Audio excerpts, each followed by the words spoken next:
Hello YouTube, Dr. Doofenshoots does stuff. Dr. Doofenshoots here, and here in central Alabama, spring has officially sprung. We have greenage, foliage everywhere. Everything is taken off, and since this is the time in the southern U.S. for us to come out of our cocoons, since the temperature is above 70 degrees now, we can actually come outside.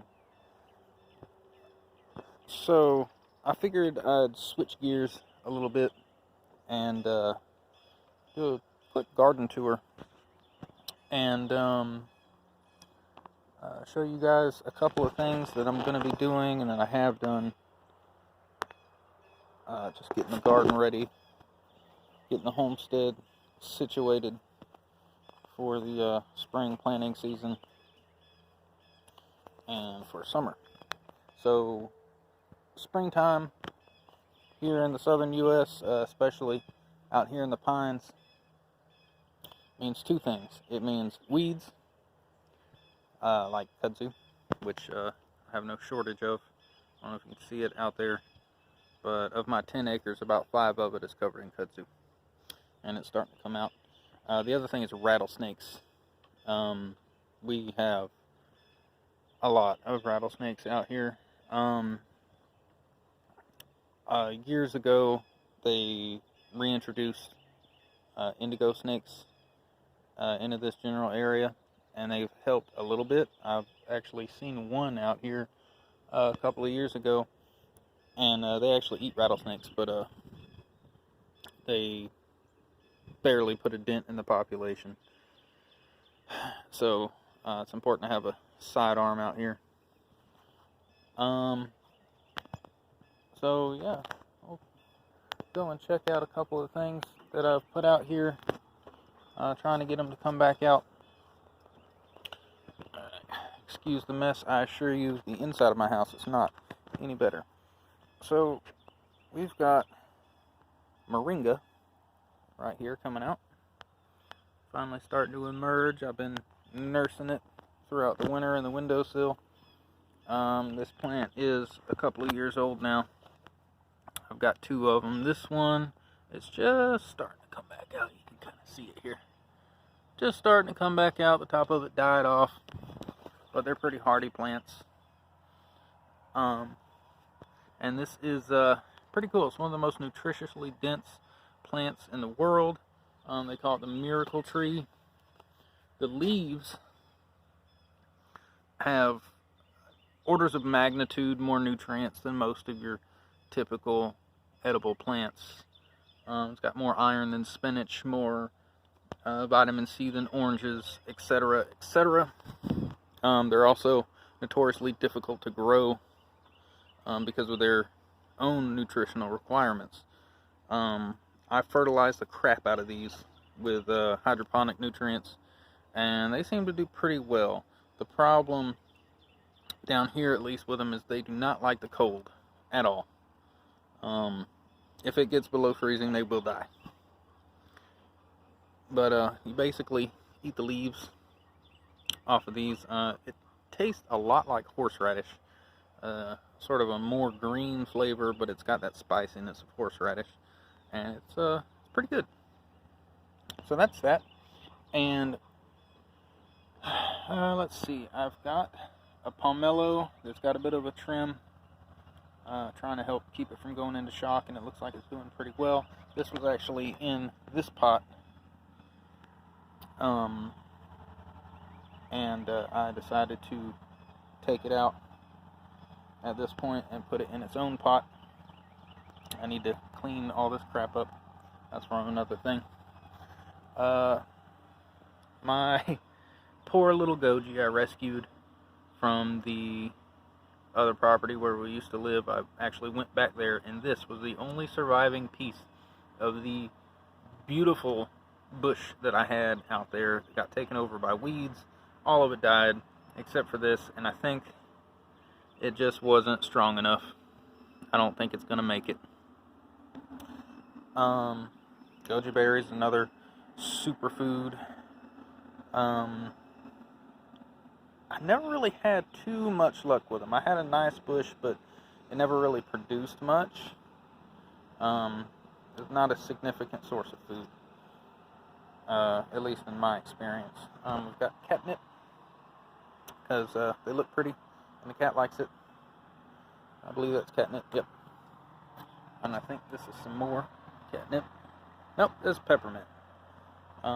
Catnip is a member of the peppermint, or of the mint family, so they look pretty similar. We have some kind of cherry, some sort of Asian variety of cherry. I don't remember exactly what it was. Something I picked up from Tractor Supply a few weeks ago, and it seems to be doing well. I had one little cold spell that got the top part of this, but the rest of it seems to be doing well. Volunteer peppers I'm trying to do hydroponically, that were also in this pot. Just got some hydroponic nutrients in there, doing sort of a hillbilly cracky method. They seem to be doing okay. I basically just took the plant and chopped it up and stuck it in there. We'll see what it'll do. I may at some point clean this out and plant something in there. The tomato last year did really well. It's still in there. I actually had 2 generations in 1 year, because the first one got so big before it could even fruit that it died. It just like fell over. I didn't have any sort of support for it in time, and it just kind of snapped and died. But it had 1 tomato on it that actually got ripe, and I just stuck it in the top, and it grew this thing. So unfortunately, didn't have quite enough time in the middle of the season to actually grow big and produce fruit. But again, with this cracky method of growing hydroponically, it actually did really well. I just kind of forgot about it and didn't do my due diligence in keeping it supported. Mama's got her onions of some kind growing there, and all her stuff. She mostly excels at growing weeds, as do I. Apple and tree and so forth. Got strawberry starting to come back out. A couple little weeds.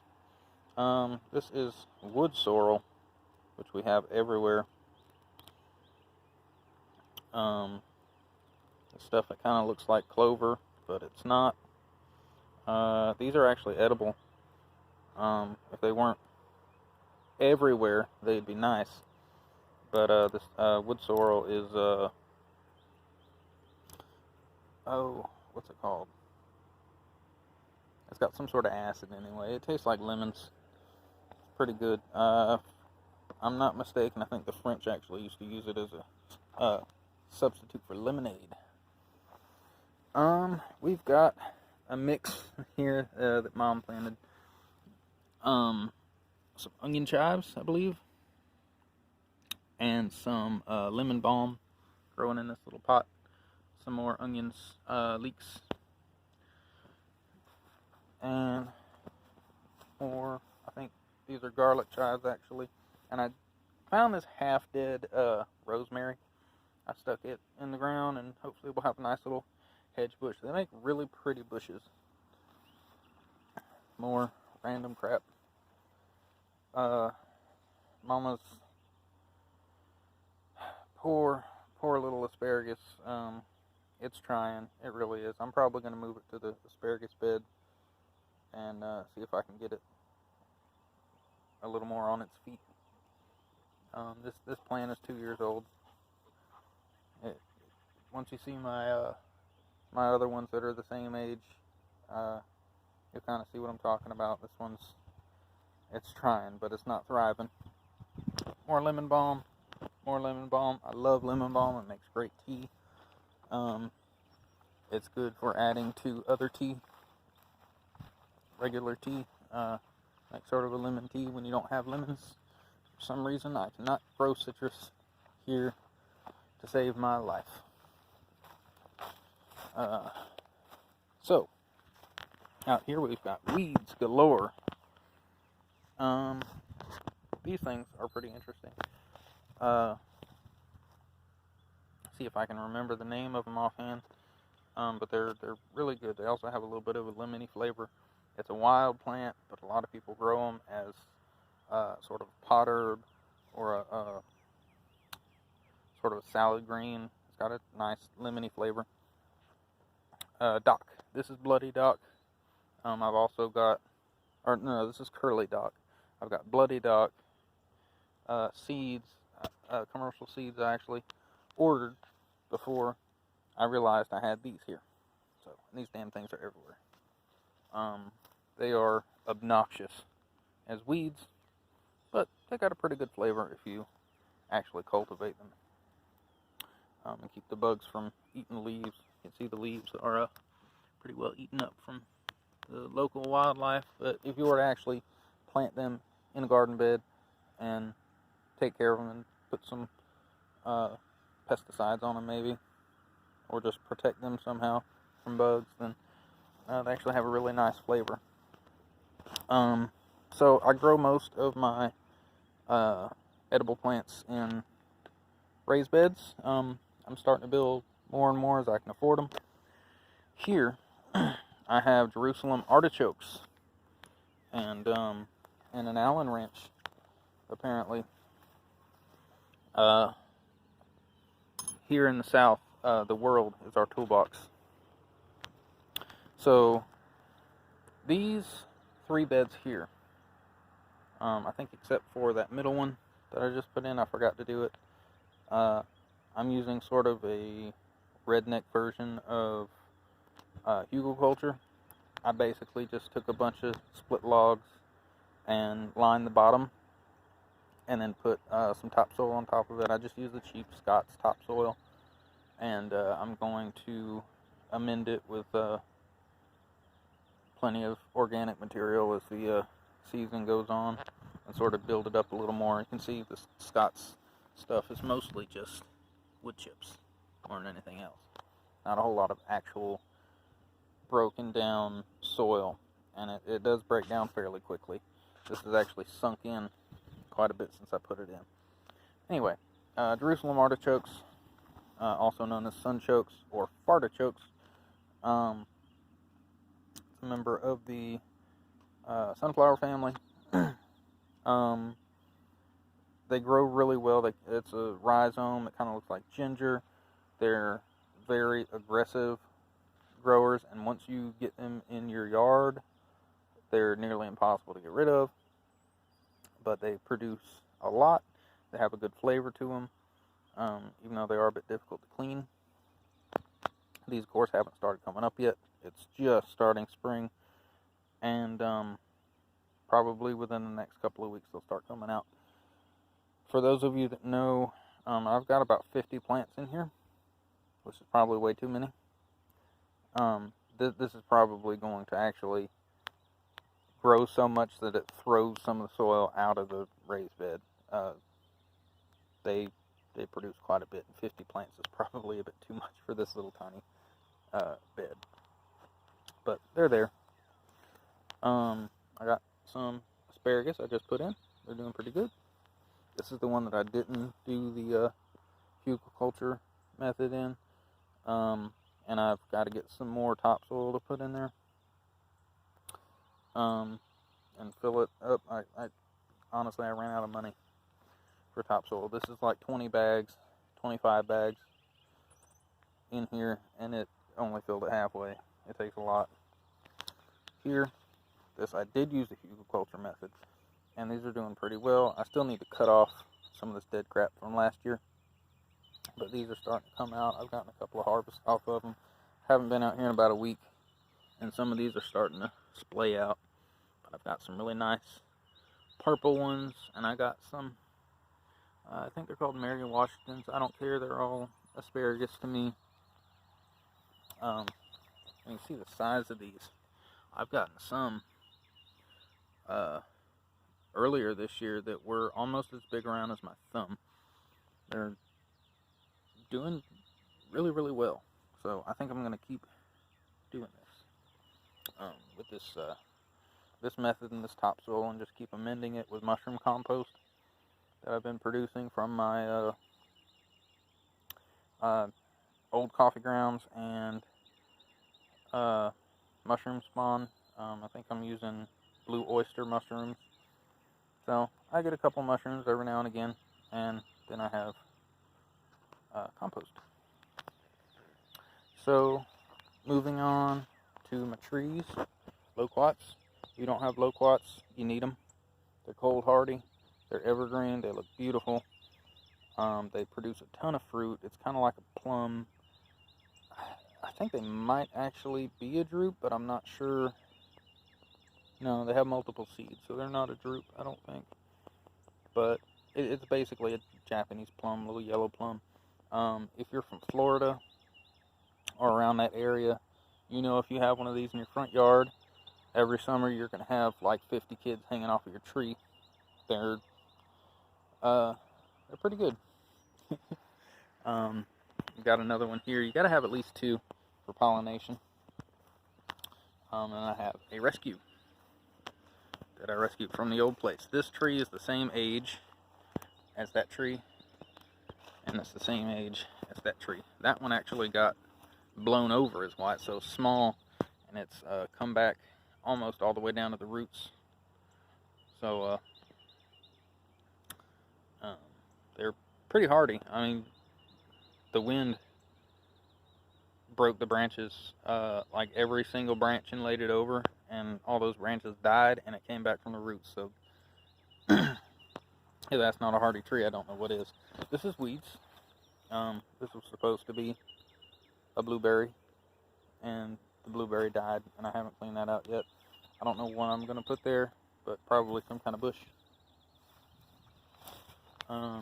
Got my onion patch, or my leek patch, and some wild garlic here on the end.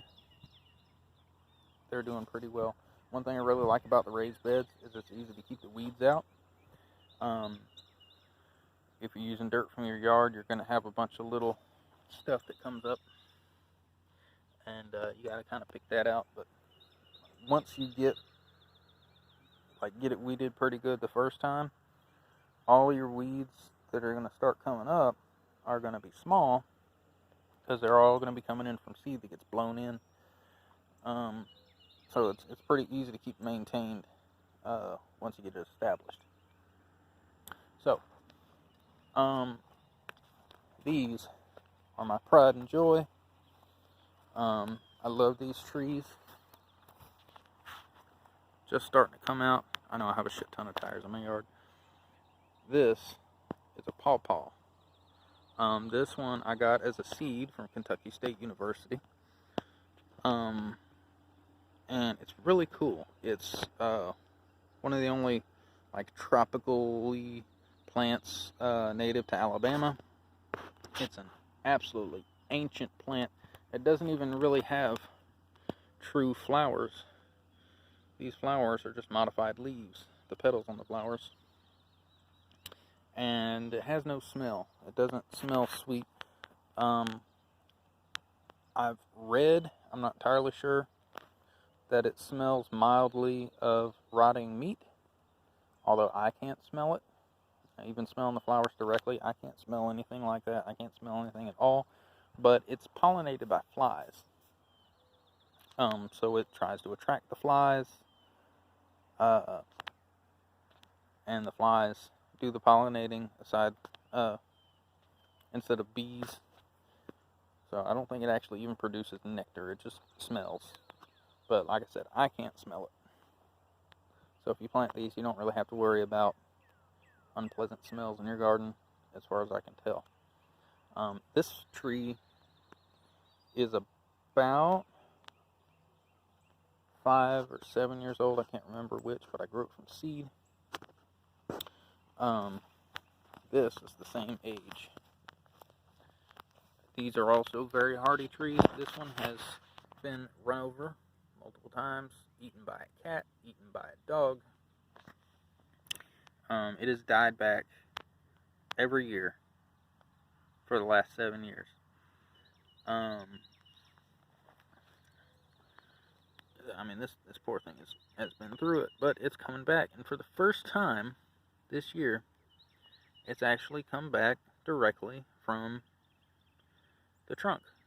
It didn't die back to the roots, so it's making some progress. It's got one hell of a root system by now, though. I've got several more. These, I got 5 of these. I ordered from White Hill Chestnuts. So they're doing pretty good. They're coming out. Every one of them survived through the winter.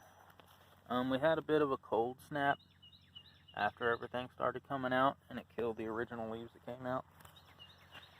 But they just keep on coming right back out once it gets warm again. I got a ton of weeds. I'm pulling them by hand this year, just to see if it's more effective than just tilling it over and trying to pick out what's left. I got a plum, some kind. I don't remember what it is. It's a plum. Walking down here to the lowland area. I got a ton of pecan trees. There's all the little trees in the background. All these over here. These. Well, that one right there is a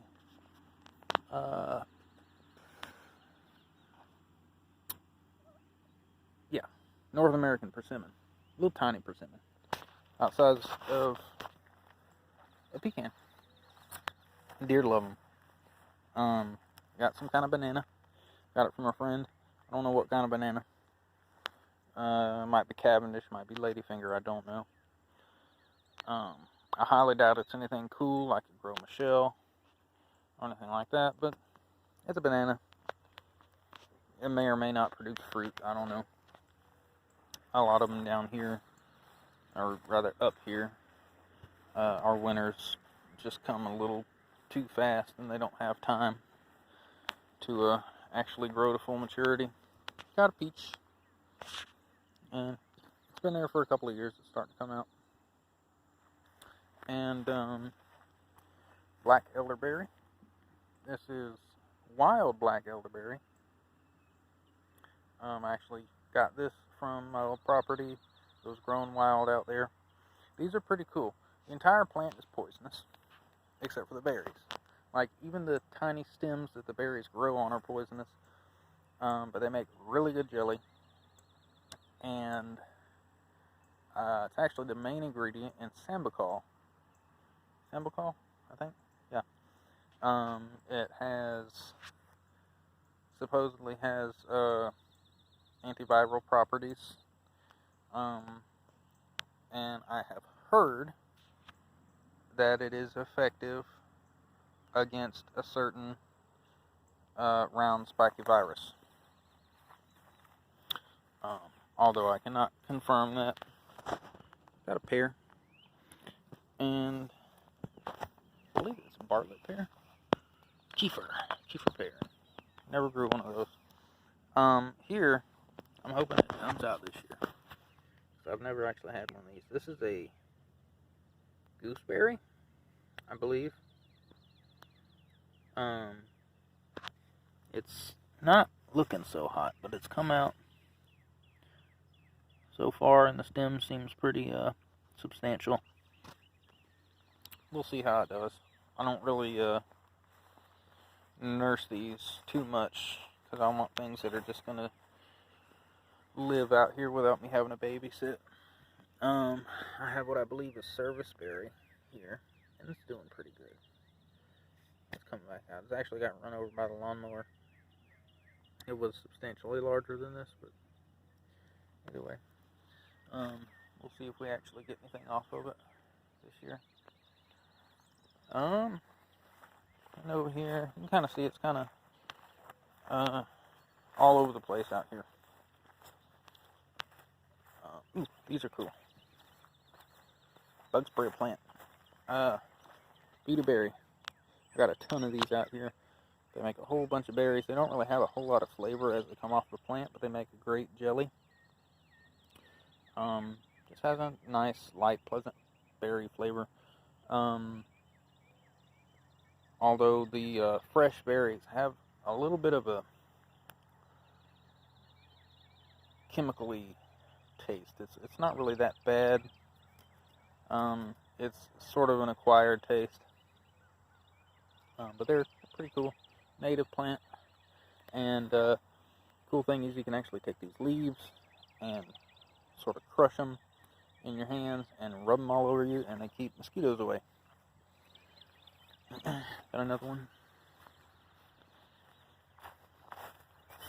I got a ton of them. Oh, forgot about this guy. So this was a random stick I stuck in the ground after I got my cuttings. This one is a mulberry, and it was just like the stick that was left over after I cut some cuttings. And I thought, what the hell, it's a pretty substantially sized stick, so I stuck it in the ground to see what it would do, and it's actually coming out. It got hit by that cold snap that killed everything. It did have some leaves on it, but we've got a little bit of greenage coming back out, so maybe it'll live. All the cuttings that I babied and tried to give them the best chance, they all died. The ones I just stuck in the dirt without any sort of care at all, they're thriving. Go figure. This is eventually going to be the onion patch. There's onions in there. I don't see any of them actually coming out yet. Oh!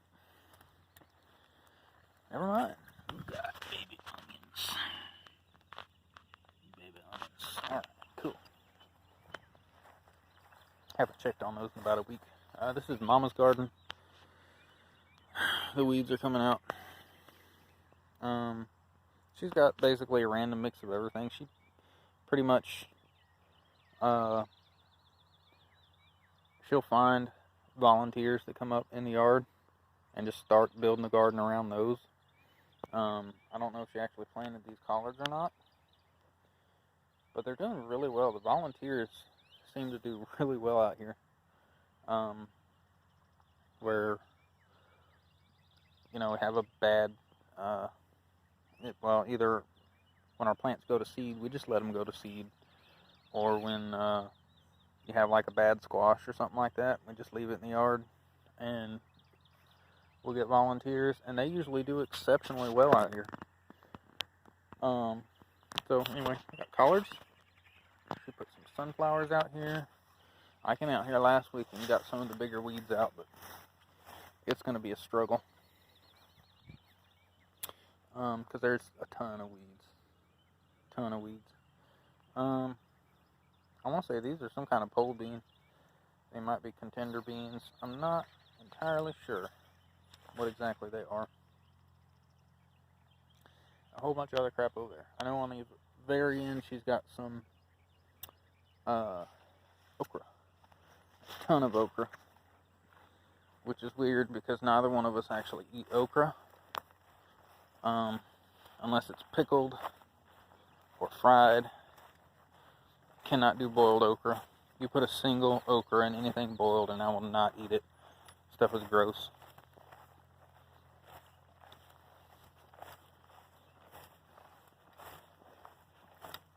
So, over here, got that old southern staple, pokeweed. It's poisonous, but people still eat it. Like, you gotta boil it and throw out the water several times just to be able to eat it. It's weird that people still eat it. So over here, I pruned the crap. Ooh, actually, gotta be careful. There's lots of holes over here. There might be a snake. Anyway, I pruned the crap out of this in the wintertime. It's starting to come out. This is one big Yapon stand. This is all one tree, I believe.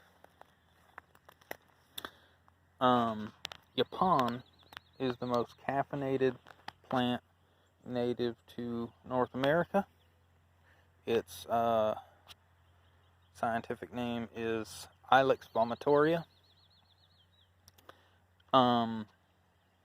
Yeah, got lots of caffeine in it. You can make a tea out of it. You grind it up and roast it and make it like coffee. It's got a pretty good flavor to it. It's a member of the holly family. Most hollies, actually, are both caffeinated and edible. Well, edible is a tea anyway. Too fibrous to actually eat. But yeah, got a nice big, we'll call it North American tea tree. And then these guys, which actually have been snapped off here. Something's been eating them. See that, maybe deer. These are really awesome.